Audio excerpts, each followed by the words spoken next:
पिछले वीडियो में हमने जाना कि कबीर जी को नीचा दिखाने के लिए उनके घर में साधुओं का भंडारा रखा गया था और कबीर जी छिप गए थे।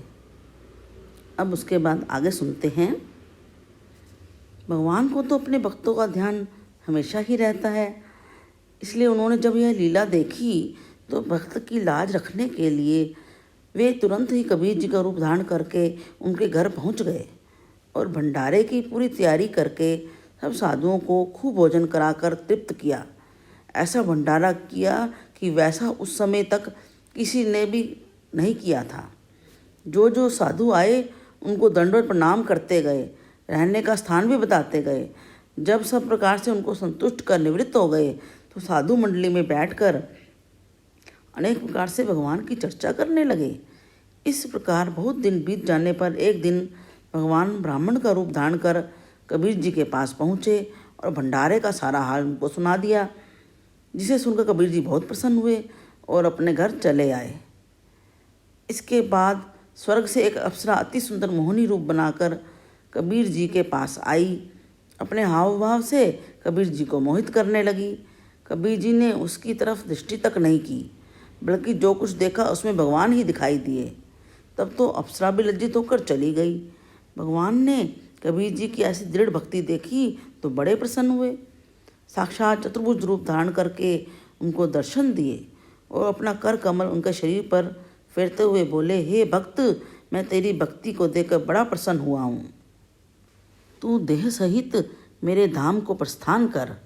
कबीर जी भगवान का साक्षात रूप देखकर बड़े प्रसन्न हुए और आनंद मग्न होकर परम धाम जाने की तैयारी करने लगे। इसके बाद पूर्व संसार का मोह मिटाने के लिए ये विचित्र चरित्र और किया।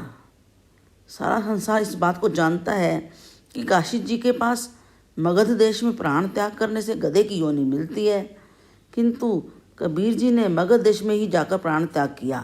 संसार को दिखाया कि जो मनुष्य बुरे कर्म करते हैं केवल वही मगध देश में प्राण त्यागने से गधे की योनि में जाते हैं।